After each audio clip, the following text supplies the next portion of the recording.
আসসালামু আলাইকুম ওয়া রাহমাতুল্লাহ। সম্প্রতি দেশে বিভিন্ন জায়গায় আইন শৃঙ্খলার অবনতি ঘটতে দেখা যাচ্ছে। ৫ই আগস্টের পরে আমরা এই আইন শৃঙ্খলার অবনতি ঘটুক এমনটি আশা করেছিলাম না। তদুপরি এ ঘটনাগুলি দেশের আনাচে কানাচে নিয়মিত ঘটছে।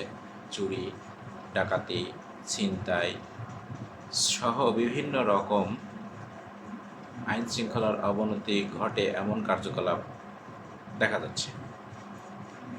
প্রসঙ্গত বলতে হয়, এটা কি সুপরিকল্পিত, না আগেও ঘটেছিল তা প্রকাশ পায়নি, এখন যা ঘটছে সবগুলোই প্রকাশ পাচ্ছে? কোনটি? বিষয়টি যেটি হোক না কেন, আমরা মনে করি দেশের মানুষের শান্তির জন্য, স্বস্তির জন্য এই কাজগুলো হতে দেওয়া যায় না। বর্তমানে একটি অন্তর্বর্তীকালীন সরকার ক্ষমতা নির্বাহ করে চলেছেন।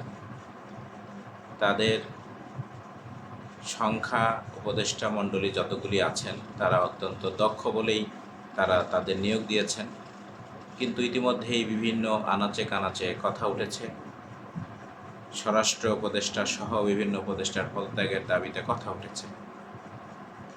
কেন এমনটি হবে? দেশের পুলিশ ব্যবস্থাপনা ভেঙে গিয়েছে ৫ তারিখের ঘটনার পরিপ্রেক্ষিতে? হতেই পারে। স্বাভাবিকভাবে ফিরে আসতে তো এতদিন সময় লাগার কথা। যদি লেগেও থাকে তবু তদুপরি তড়িৎ দুর্ঘটনাগুলির বিচার করার জন্য দৃশ্যমান কিছু এখনও লক্ষ্য করা যাচ্ছে না। আইন শৃঙ্খলার অবনতি যেখানে ঘটবে সেখানেই প্রশাসন দৌড়ে গিয়ে তা উদ্ধার করার জন্য চেষ্টা করবে। হয়তোবা কোথাও কোথাও হচ্ছে, এরপরে আর তা নিয়ে আমাদের সামনে কোনো আলোচনা নেই। আমরা আশা করি আইন শৃঙ্খলার অবনতি থেকে দেশকে উঠিয়ে নিয়ে আসার জন্য আইন শৃঙ্খলা যাতে সুশৃঙ্খলিতভাবে সামাজিক, রাজনৈতিক, রাষ্ট্রীয়ভাবে যাতে মানুষের স্বস্তি থাকে, শান্তি থাকে, ব্যবসা বাণিজ্য যেন সাধারণভাবে করতে পারে, রাতে দিনে যেন মানুষ, জনগণ যেন তার কর্ম সম্পাদন করার জন্য ছুটে চলে যেতে পারে, কোথাও বাধা সৃষ্টি না হয়।